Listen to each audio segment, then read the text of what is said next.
General Motors, as you know, is shuttering its plant in Oshawa after 100 years.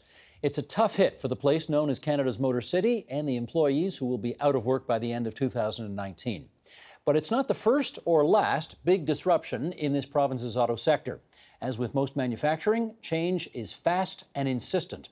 Here to help us understand what's happening and what's ahead, Greg Mordew. He is the ArcelorMittal Chair in Advanced Manufacturing Policy at McMaster University School of Engineering, Practice and Technology, and formerly a General Manager for Toyota Motor Manufacturing Canada. Faye Roberts, founder and principal at Scout Public Affairs, formerly a Director of Communications for GM Canada. Stephanie Bruinsma, Manager of Industry Engagement at the University of Waterloo's Engineering Research Office. And Jim Stanford is back, the economist and director at the Canadian Centre for Future Work at the Australia Institute and the former economist at Unifor. And it's great to have all of you around our table tonight to follow up on the minister's conversation. Let us just start with the auto manufacturing specifically, with that sector. We'll go around the table here in a single sentence. Characterize the state of it today in the province of Ontario. Greg. I played in a hockey tournament this weekend as a man in my late middle age, but still trying to hang on. That's the state of auto manufacturing in Canada. Fascinating. Ouch.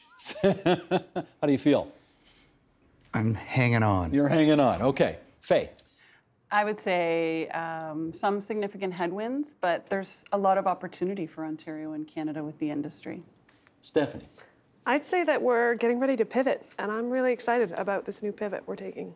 So this hockey player might get some bionic knees or something like that. Absolutely. It's not over. Yeah, it's a little bit more agile. It's great. Jimbo? Oh, I'm worried, Steve. This decision in Oshawa is a body blow to the industry, not just the plant and the suppliers, but the signal that it sends. So we've still got a huge industry. It's incredibly important, successful in some ways, but we've got to make sure that the foundations are there for it to move forward. Let's start with some of the more optimistic news. I'll go to you for that one. The provincial government made an announcement in Waterloo yesterday, supporting growth and innovation in Ontario's automated vehicle industry. You were there. I was there. How big a deal do you think that announcement is? It's big and it's exciting.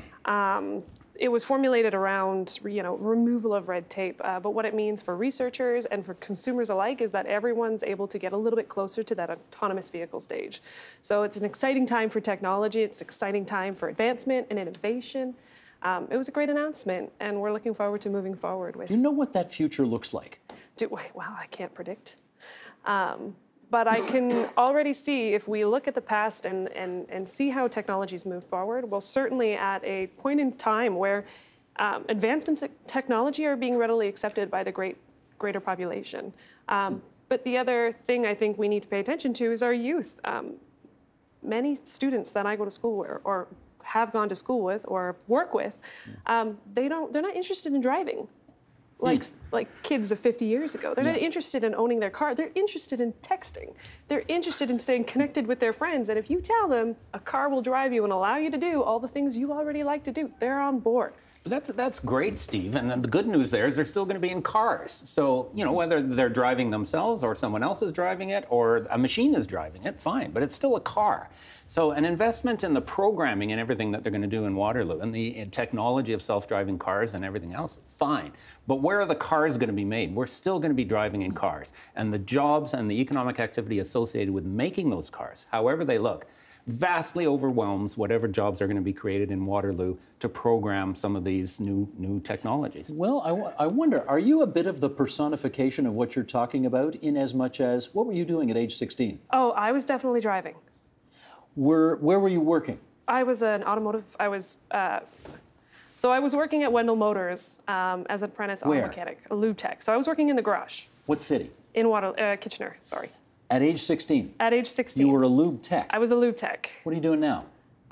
So now, I finished my degree at mechanical engineering at Waterloo, and I was previously doing some research in green and so hybrid electric vehicles, and now I'm the manager of industry engagement. So that personal journey for you, is that emblematic of what you'd like to see happen actually in the sector? I don't know if it's what I'd like to see, but it's what I can foresee. So it's great that the University of Waterloo and McMaster University and the government of the province of Ontario is spending lots of money and putting lots of resources into autonomous vehicles and pivoting, as Stephanie describes. But the reality is automotive manufacturing has always been a tremendous vehicle by which to soak up labor and give middle-class jobs and middle-class lifestyles to people who might not otherwise have middle-class lifestyles. While it's great that we're doing all this research, those researchers are always going to be able to find good work because they're in the STEM field, and that's great. But we need to find ways to provide opportunities to those people who have been making $33.40 or whatever the number is right now at General Motors in Oshawa, and how do we replace those jobs? So that's the real challenge that we're looking at right now. Sounds to me, though, like you... I have something to add here. I think, Greg, let's stay with your hockey analogy. And I think what we're talking about here is two things. We need to go, I think we owe it to Wayne Gretzky to go where the puck is going. And that's what our guest, our friend, is talking about here. And I think that's the two tracks we need to run. One, we need to go where the puck is going, because I think those, that know-how, that innovation is going to be a draw for the future of automobile industry in Canada. But we also need to do the right things for the current workers who are working in auto manufacturing, because it is a very important part of the overall industry and the economic profile. But if we go where the puck is going, let's actually talk about what's moving in this decision. The cars and trucks that were made in Oshawa are still going to be made. So that's where this whole discussion about pivoting has to be very careful. Okay, yes, we are going to have more technology on these vehicles. We're going to have lots of capacities. We're going to have lots of programming. But the cars and trucks are still being made. And where the puck is moving is they're going to be made in Mexico instead of Canada. That's what this decision by GM is actually about. They're taking exactly the same cars and trucks and producing them in Mexico instead of Canada. So all the discussion about technology in this brave new future is a bit of a sidetrack to the actual issue, which is cars, whatever they look like, trucks, whatever they look like, are we going to have a share of the work or not? And that's what's so worrying about this decision. GM's sales are healthy. They sell $10 billion of products in Canada a year. Their profits are very strong. This is not a company in trouble. But we've set up a set of rules where they're allowed to take 3,000 jobs and actually move them to Mexico instead. That's the key issue here, not technology. Jim, you're absolutely correct. I mean, this has been phrased, this has been characterized by General Motors very well as a decision around product, and the fact that the industry is moving from sedans, which are made in Oshawa, to SUVs or different types of vehicles. Trucks. Yeah, pickup trucks, whatever. Which were also made in Oshawa. They're right. Yeah. But it's actually a discussion about cost. And they don't want to talk about cost, but it's about cost. And costs are a lot cheaper to build vehicles in Mexico, frankly, than they are in Canada. So they should just be blunt and frank and say, this is about cost, and it's too much money to build vehicles in Canada. And we appreciate very much the $11 billion that the governments of Canada and Ontario provided in 2009.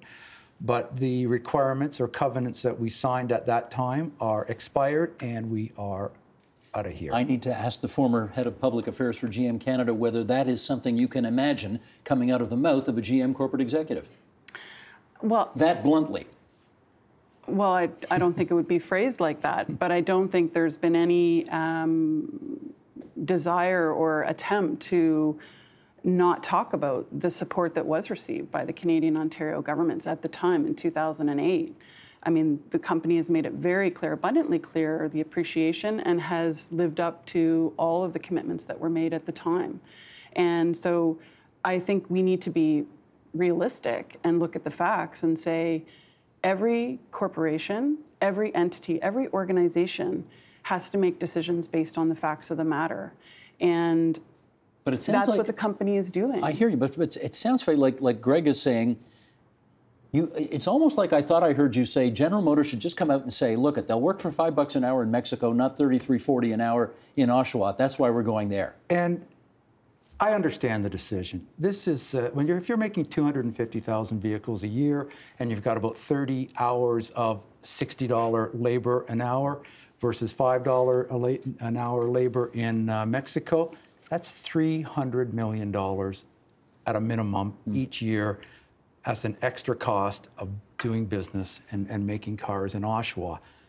You don't make that up. That's every year. That's this year, it's next year, it's 29 years from now. $1 billion in a little over 3 years. Yeah, so I completely understand the rationale that General Motors have provided, or the decision that they've made, but it's a tough pill to swallow. And the other piece of it, Faye speaks about the corporations making decisions based on the facts of the matter, and that is exactly how they behave. They will respond to whatever pressures, whatever stakeholders are demanding of them. And sometimes I almost feel sorry for Mary Barra, the CEO of General Motors, almost, yeah. Because she's under incredible pressure from Wall Street. She has delivered a company that's hugely profitable, more profitable than it's ever been by any metric, that has delivered $25 billion in dividends and share buybacks to the investors in Wall Street, but who still faces endless demands for more. And the Wall Street people think GM shares a dog compared to the Facebooks and Netflix of the world, and demands more. So what's the alternative? She's responding to their needs and their requirements. She's responding to the facts of the matter. And what we need to do is put in place some other facts of the matter. Like what? Which says to a company like GM that's involved in a strategic industry that's so overwhelmingly important,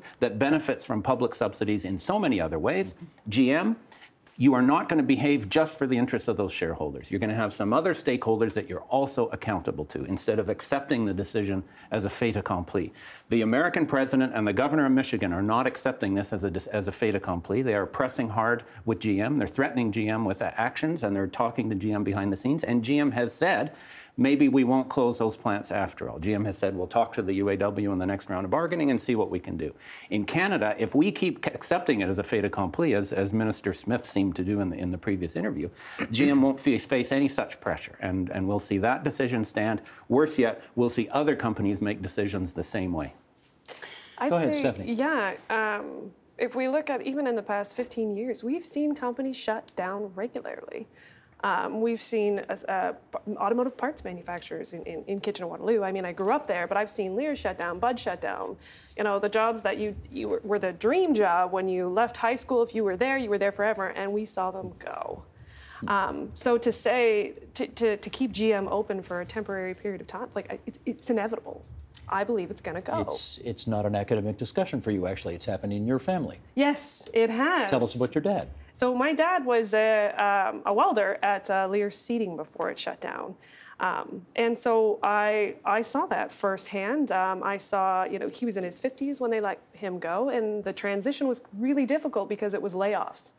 And did he help you with your tuition? I mean, we've heard about your successful story going to university. No, he didn't. No. Did you benefit at all from the fact that he had a good unionized middle-class job in an auto factory? Did that contribute to your success at all as an individual academic today? If anything, it gave me some lessons. So what I sought out to do was to build myself with the skills required in order to pivot, in order to adapt what was coming, and to aspire to a lifelong learning. Yeah, what did he do after he got laid off? He struggled. And that's actually an interesting point, and it's something I believe is important to the people that are going to lose their jobs in Oshawa, is he struggled. It is difficult at that point in your life to lose such a high-paying career. You've got family to support. There's a whole lot of mental gymnastics one faces, a whole lot of talk that Bell brings up with their Let's Talk. Like, there's some mental health issues and supports, I think, that aren't in place right now. What job did he eventually go into? So he eventually worked at Walmart. As a? So he wasn't a greeter. He was he would fill the shelves, stock shelves at night. What did he think of that job? He thought it was easy. Did he enjoy it? He enjoyed it. He enjoyed working with he really enjoyed the community of people he worked with. And he enjoyed that. But it wasn't what he was doing. No, it wasn't what he was doing, and nor did his pay reflect what he once made. So it was a hard transition. So that's one story in the naked city, as they say, which will be replicated thousands and thousands and thousands of times over.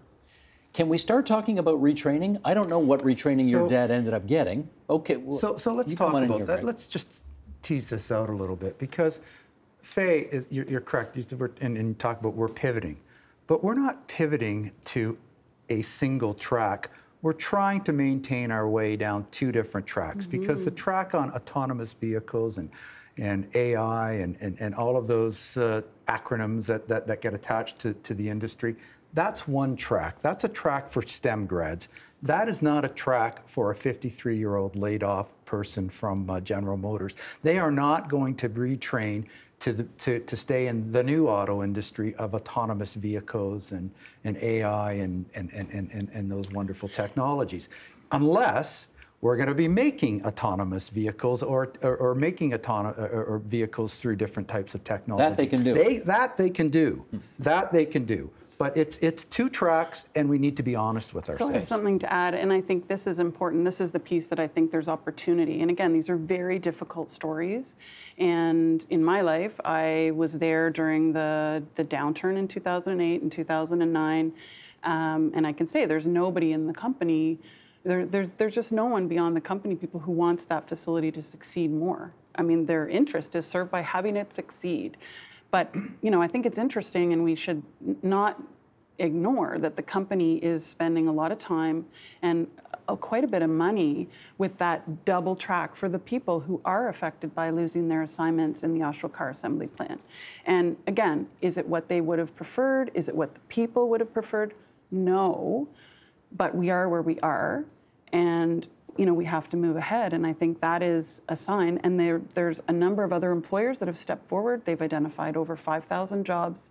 Again, these are not, you know, they're not at General Motors. Some of them are. They've been offered opportunities to go other facilities. Would Walmart have been one of those employers? No, actually, no? that's not who they are. No. And so I would just say there are other opportunities in the Durham region for people who either can't move for various reasons, familial reasons, but there are these opportunities with other manufacturers and interesting assignments. Jim, what do you think the alternatives are? If you're that well, I'm not fatalistic. 53-year-old. I'm not accepting the plant shutdown. I'm in the same boat as the governor of Michigan and President Trump. We're going to keep fighting to keep these jobs here and hold GM to account for that decision. In terms of the virtues, that we just have to pivot and support these workers and they'll end up in great jobs, I think Stephanie's story is perhaps inadvertently illuminating.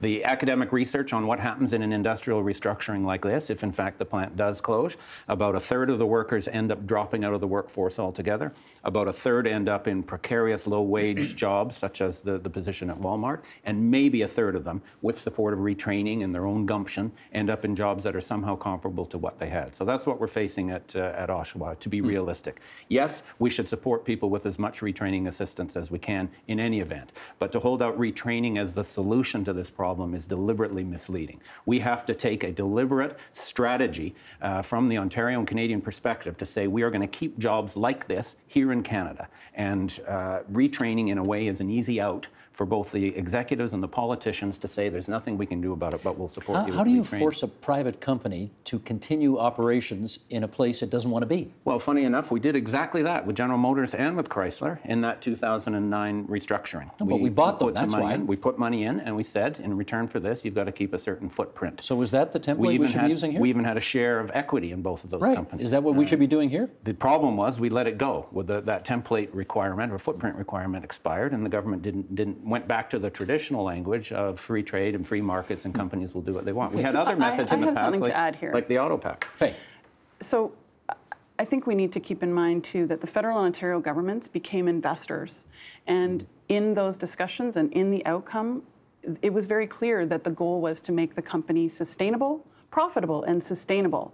So, you know, this is, in my opinion, the natural progression where the government made it very plain they were not staying forever in the company's business, and they were not the experts in the industry. So this was meant to be transition to keep the company and build it, go sustainable. I also would say sometimes the messages that we're delivering when we talk about forcing companies and making them do certain things and running campaigns, we think, I say we, the royal we, we're sending one message, which is we're so serious, we love this industry, it's really important to us, when some of the people on the sidelines who haven't invested here are saying, whoa, did we ever dodge a bullet? We're not going to go there. This is too risky.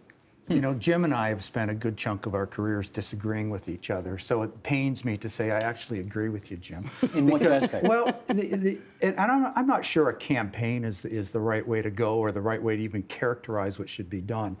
But the Canada's in this really awkward position that it's been in since 1994 with the advent of the NAFTA. Because before that, North America was defined as Canada and the US. And if you were going to sell cars in North America, you needed to build cars in Canada or the US. And frankly, at that point in time, Canada was a low-cost option.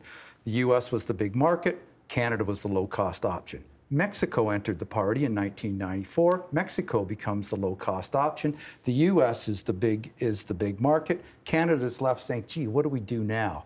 And they've done a pretty good job. You know, in 2000, we were making about 3 million vehicles a year. We've dropped to about 2.2 or 2.1 million. That's not happy, but we've managed to hang on. But really, the industry that evolved in the period and grew up in the period from the post-1980s grew up because of carrots and sticks, and mostly sticks. And the sticks that were put in place in the 1980s to get companies like Toyota and Honda to come to Canada were very, very successful. They've subsequently disappeared because of WTO obligations. But now I'm coming back to the kind of sticks and I don't care about WTO is exactly the kind of stuff that Donald Trump is doing, frankly, with some success in terms of holding companies like GM and others to the fire to make investments in the U.S., and we're still playing by Boy Scout rules in Canada. And the other problem of what Greg says is if we stand back like Boy Scouts while Donald Trump and the governor of Michigan and everyone else is thinking of any possible tool they can get to get GM's attention, we could face even more job loss because GM will say, well, look, I've still got 2 other plants in Ontario. I could shift a bit more work from that to keep Donald Trump happy. That's the risk we face if we're passive and fatalistic about this. Do we need a made in Ontario, owned in Ontario, run in Ontario auto manufacturing company? Can we do this? Stephanie. Well, that would be a miraculous overnight success if you want to take that on. But it's the automotive manufacturer has been around for years. I think introducing a new player in the game, well, I mean, the dreamer in me would be, yeah, that's wonderful. Realistically, how do you enter in a market that's already been around for a couple hundred years? Well, I guess I'm wondering, can the government of Ontario and the government of Canada combine to buy the Oshawa plant and keep it running? No. The short answer is no. I mean, this is a conversation that raises itself kind of on a cycle or a cadence of every few years. We need a made in Canada or made in Ontario car manufacturer. I think prior to the Auto Pact of 1965, there was a discussion that, well, we don't need an Auto Pact type mechanism. We need a Canadian car company, and I know we'll call it the Canadian Beaver. That was I think what was called from. That was the idea of Jim, your friends at UAW Canada. So there's. I wasn't even born yet. There's a little history. There's a little history lesson for you. But the reality is we can't afford it. I mean, we spent $11 billion a few years ago for GM, but the reality is if you're in that business, you are spending $11 billion every year just for research and development. That's what GM spends. That's what Volkswagen spends. That's what Toyota spends. It's $1 million an hour. We're not able to get there. I mean, so having a car factory available in Oshawa, building a building is the smallest cost of all in that industry. It's the pipeline and the supply chain and the management of that. And he seems to be pouring cold water on your idea of being an equity player in this business. No, that's totally different. The equity player means government takes a share in it and has a seat at the table and can influence the corporation's decisions. It doesn't mean take it over and have a Canadian company. I mean, there are possibilities. Magna, of course, is a Canadian company that has experience in manufacturing vehicles. They do it in Europe. They don't do it in Canada yet. Maybe they could. We should encourage them to do that. But that's not the solution to Oshawa. Greg's 100% right. But in 2009, Jim, on that point, Canada put on the board of directors of General Motors a Canadian. That person is still there. And she wasn't able to keep General Motors. I'm not sure what she did, because Oshawa. originally her mandate was to sit there and be silent. In fact, this was one of the ways. Remember, this was Stephen Harper's government that took this equity share. He was very uncomfortable with the idea of government ownership in something like this. So they said, as Faye said, we're not going to get involved in running the business. We'll just help you out, and you have to meet this footprint target. If we were a bit more ambitious, say like the Germans do with Volkswagen. The Germans have an active 20% equity stake in Volkswagen. Gee whiz, Volkswagen's never shut an assembly plant in Germany since the Second World War. Because the government's an equity player? In part. It's part of the institutional game, the rules of the game, as Faye says, that come together and influence that company's decisions. So Volkswagen would never in 100 years be able to shut down a plant in its home state and move the jobs to Mexico. They have jobs in Mexico, but they still have great jobs in their home state, and they're a net exporter from Germany. In our case, we've got companies that we have helped, that we were essential to their survival, and we've got folks like Minister Smith kind of saying, well, there's nothing we can do if they decide to shut down and leave. We don't have to have that balance of decision-making power that's so weighted in favor of the companies. Any other international best practices? That's one that you've just offered from Germany. Anything else anybody wants to advance on that issue? What can we learn from someone else? Well, Canada's kind of unique, but there are some countries that have profiles similar to Canada, where the industry is important to us. We build more than we sell. We don't have a homegrown automaker with headquarters in Canada that can anchor production, and frankly, we're a little high cost. So the two best examples that I can think of, and they've gone slightly different directions, are Austria. And Austria is all about research. So Stephanie, you'll be happy to hear about that. And they're interested in manufacturing, but manufacturing happens as an outcome of the research that happens there. And part of the research a lot of the research that happens there is at the behest of a Canadian company called Magna.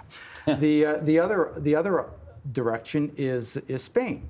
And Spain, relatively high cost relative to Eastern Europe. And they are completely focused on manufacturing. And they've gone from 3 million vehicles like Canada in 2000 to 3 million in 2018, while we've gone down by about 35%. So they've held the line. So they've held the line, but their costs are a little bit less than Canada, but they're hanging in there too. So it's a difficult industry. You've spent much of your time in Australia over the last several years. Yes. Is there any auto manufacturing in Australia anymore? Not anymore. So that's a good lesson of what happens if the government kind of sits back. You had 3 major players that were in Australia. They were also challenged by some of the similar problems that we've faced in Canada, including an overvalued exchange rate in the 2000s when the energy boom was in full swing. And you had first one company, which was Ford Motor Company, say they were going to close, and the government said, okay, well, we'll try to just keep what we have. Then another closed, then another closed. Now the industry's gone. The government at the time actually almost dared the companies to leave. They, I think, at the time were infatuated with the idea we can find something else to do, no problem. And the companies took them at their word. So I think Australia is a counter example of what could happen if we sit on our hands and just accept this as fatalistic. Is anybody at this table concerned, excuse me, let's call that a domino effect, right? One went, and then the next, and then the next. Anybody concerned about that here, Faye? I think we need to look at, for General Motors, the Oshawa news is bad, and it's not insignificant, of course. I just would say, let's look at the facts. I mean, I was there in 2008 when it was originally planned and announced to be closed. So this isn't a huge surprise in that respect. However, we're sometimes losing sight of the fact that the company still has a very large footprint here with CAMI in Ingersoll, and St. Catharines is building engines and transmissions, and they go to Mexico and get into vehicles that are built there as well. So it's complicated. And then not to mention, there's an engineering center in Oshawa and a new facility in Markham, and there's hiring on the engineering side. So 300 more. For a company that's, pursuing a domino strategy, they're spending a lot of time and energy building a footprint here that, albeit not the Oshawa assembly plant, but beyond that, it's very large. So you do not see dominoes tumbling at the moment? No. I have a couple of comments I want to make. One is an interesting tidbit. The Waterloo-Toronto corridor is the largest IT sector outside of Silicon Valley. Right? There's 15,000 companies, 5,000 of which are startups to scale-ups. And there's a lot of growth that comes out of that. And of course, these startups aren't software startups. They're more than that, and they require manufacturing, albeit not full-size vehicles. But they require expertise. And then going back to kind of, there was a comment about these manufacturing workers just being fitted for manufacturing. I don't necessarily know that that's true. Certainly my experience working in the trades and then working with machinists as an engineer. I spent time at a shock absorber factory in one of my co-op positions. The workers on the floor have a great value in terms of their experience.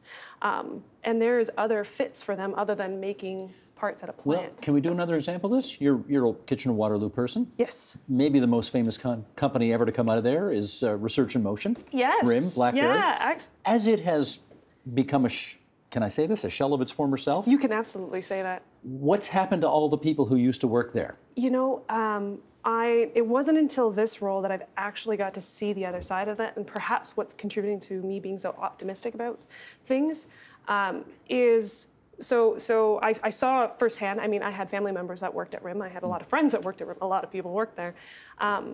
So those people were highly trained, but in Canada, and they wanted to stay in Canada. So they developed other businesses. So there's a lot of ex-RIM employees or BlackBerry employees that have made their own startups and successful startups. But it's added to the whole culture of Waterloo region. If you visit Waterloo, between Catalyst 137, which is an old Uniroyal facility, it's been repurposed, and a lot of companies are in there and incubating and growing and developing. It's done so much that we didn't see coming. You couldn't have predicted it. It was a really sad, especially watching those layoffs happen slowly and over time. But the development of technology and other opportunities has been incredible. Okay, it's unlikely that the people who are working at General Motors in Oshawa right now are going to be writing code or doing, fancy high-tech stuff in the days ahead. However, a lot of the people who are at BlackBerry, they are in the automotive business, aren't they? Aren't they doing AI and autonomous vehicles and that kind of thing? Absolutely. And again, that's on the coding side and some of the AI applications, which can be a terrifying term to some people, and not where we are, but it's more of a what can we do with it? You know, with robotics, with another comment I had earlier about the vehicles, still making vehicles. Well, if vehicles become autonomous, are they like they're vehicles? They're not necessarily automobiles, right? They're not cars necessarily, right? And we have to kind of transform our thinking about what it looks like if no one owns a car anymore and we're all using autonomous driving systems. What does that look like?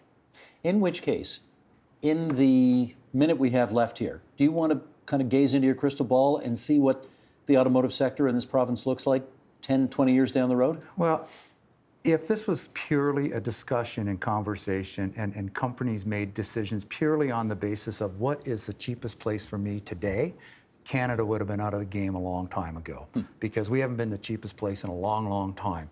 But automobile factories tend to be very, very sticky. And it's tough to start a new factory. You got to hire thousands of people. You have to bring all of your suppliers along. You have to build the place. You have to figure out your supply chain. It's very complicated. And so the fact that, so if I look into my crystal ball, I think we're going to continue on a track that we've been on, but the track has a lot more headway and road left. More headway and more road left. Yes. So we're not both. We're not done yet. We're not done yet. We're not done yet. And more tech, of course. More tech, of course. More tech, of course. Good. That's our time, everybody. I want to thank you all for coming into TVO tonight and helping us out with this. Much appreciated. Thank you, Steve. Thank you. The Agenda with Steve Paikin is brought to you by the Chartered Professional Accountants of Ontario, helping businesses stay on the right side of change with strategic thinking, insightful decisions, and business leadership. Are you on the right side of change? Ask an Ontario CPA.